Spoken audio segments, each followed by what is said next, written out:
रात बहुत सर्द थी। गांव की छोटी गलियां सुनसान थीं और धुंध आहिस्ता आहिस्ता हवा में रक्स कर रही थी। घरों की छतों पर ओस के कतरे चमक रहे थे। उसी गांव में एक अहमद नाम का लड़का रहता था। वो अक्सर सोचता था, काश मैं भी दूसरों की मदद कर सकूं, लेकिन मेरे पास रिसोर्सेज बहुत कम हैं।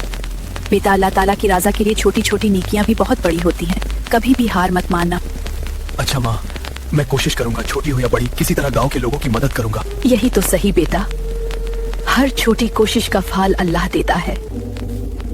अहमद मस्जिद गया। उसने वुजू किया और नमाज अदा की। अल्लाहु अकबर। नमाज के बाद उसने दुआ की, ऐ अल्लाह, मेरे दिल को रोशनी दे और मुझे दूसरों की खिदमत करने की ताकत अता फरमा। ये लम्हा अहमद के लिए एक नया आगाज था। अगले दिन अहमद ने देखा कि गांव के एक बुजुर्ग को लकड़ियां उठाने में मुश्किल हो रही थी। अहमद फौरन मदद करने के लिए दौड़ा। अस्सलाम वालेकुम अंकल, आप ये लकड़ियां मुझे दें, मैं आपकी मंजिल तक पहुंचा देता हूं। बुजुर्ग ने उसको दुआ दी। बेटा, अल्लाह तुम्हें जज़ाए खैर दे। उसने सोचा, छोटी सी मदद दिल में इतनी खुशी ला सकती है। अहमद ने गांव के बच्चों को कुरान और इस्लामी कहानियां सुनाना शुरू की।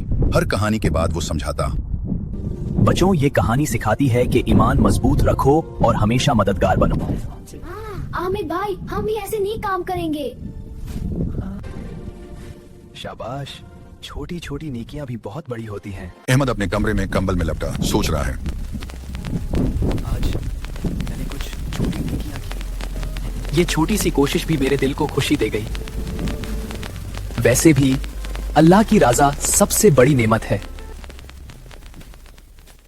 याद रखो, अल्लाह की रजा के लिए छोटी नेकियां भी बहुत बड़ी होती हैं। दूसरों की मदद करना ईमान की रोशनी है और इल्म और खिदमत का सिलसिला कभी खत्म नहीं होता।